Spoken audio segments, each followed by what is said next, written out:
शहबाज हुकूमत को घर भेजने की तैयारी है। जी हाँ, ये जो इंकशाफ है वो वज़ीर दाखिला मोहसिन नकवी के करीबी साथी और सीनियर सहाफ़ी सुहेल वड़ैच ने किया है, जिसे एक ग्रैंड प्लान का नाम दिया गया है। अब सुहेल वड़ैच के मुताबिक इस हवाले से तैयारियां शुरू हो गई हैं और मार्च अप्रैल में इस मंसूबे पर अमल दरामद होगा, क्योंकि मंसूबा साजों को फ़िक्र लाहक हो गई है कि ये हुकूमत कोई सियासी बयानियाँ बनाने और इसे मकबूल करने में नाकाम हो गई है। अब इस पर तो मेरा ख्याल ये है कि हुकूमत से पहले मंसूबा साजों को तब्दील करने की ज़रूरत है, नहीं? क्योंकि यही बात हम गुज़िश्ता कई सालों से कर रहे थे कि मुल्क को तजर्बागाह ना बनाएं। जिन लोगों को अवाम ने मैंडेट दिया ही नहीं, वो किस तरह अवाम की उमंगों की तर्जुमानी कर सकते हैं? लेकिन वो कहते हैं ना कि ताकत तो फिर ताकत होती है ना, वो दिमाग से नहीं, वो मसल से काम लेती है। लेकिन बहरहाल अब कहा जा रहा है कि ग्रैंड प्लान में एक वंडर बॉय की ज़रूरत वो बड़ी महसूस की जा रही है।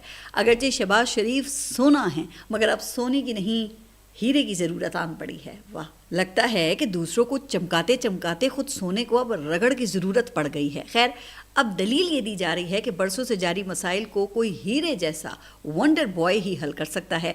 इस हवाले से फिर तजवीज़ ये है कि एक हीरे जैसा वज़ीर आज़म हो, जिसकी काबिना में बांग्लादेश की तरह PhDs शामिल हों, जो अपने अपने शोबे पर पूरी अथॉरिटी रखते हों, और उन सब के लिए ये शर्त भी है कि उन्होंने PhD दुनिया की किसी मुस्तनद यूनिवर्सिटी से कर रखी हो। वैसे पता नहीं कि इस तरह के हीरे मुल्की जो मसाइल हैं उनको हल करेंगे या फिर मसाइल में नए बाब का इजाफा करेंगे। लेकिन हीरे वाली बात सुनकर ना मुझे माजी के 2 किस्से याद आ गए जो शेख रशीद अहमद ने मेरे प्रोग्राम में सुनाए थे। वो ये कि ऐसे ही एक हीरे को 90 की दहाई में बैरून मुल्क से इंपोर्ट किया गया। नाम था उनका मोइन कुरैशी, जिनका शनाख्ती कार्ड भी उस वक्त बनाया गया जब वो वजारत उज़्मा का हलफ ले चुके थे। खैर, शेख रशीद ने मोइन कुरैशी के हवाले से फिर किस्सा सुनाते हुए प्रोग्राम में ये कहा कि जब मोइन कुरैशी की तकर्रुरी का फ़ैसला हो रहा था ना, तो मैंने यानी कि शेख रशीद ने चौधरी शुजात से पूछा कि भाई कौन आ रहा है, तो उन्होंने कहा कि मुझे तो नहीं पता। जिस पर शेख रशीद का फिर ज़ाहिर तजस्सुस बढ़ा, तो साथ ही बैठे सरताज अजीज़ को टेलीफोन पर बात करते हुए शेख रशीद ने सुना।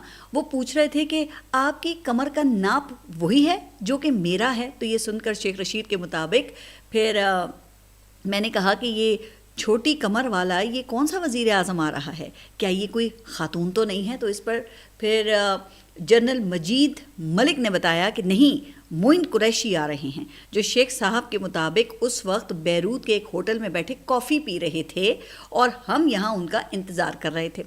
अच्छा, इसी हीरे और साबिक निगरान वज़ीर आज़म मोइन कुरैशी का एक और वाक़या सुनाते हुए शेख रशीद अहमद ने ये बताया कि एक DSP ने मुझे एक दिन फ़ोन किया और कहने लगा कि भाई वो बहुत बुरी तरह से फंसा हुआ है।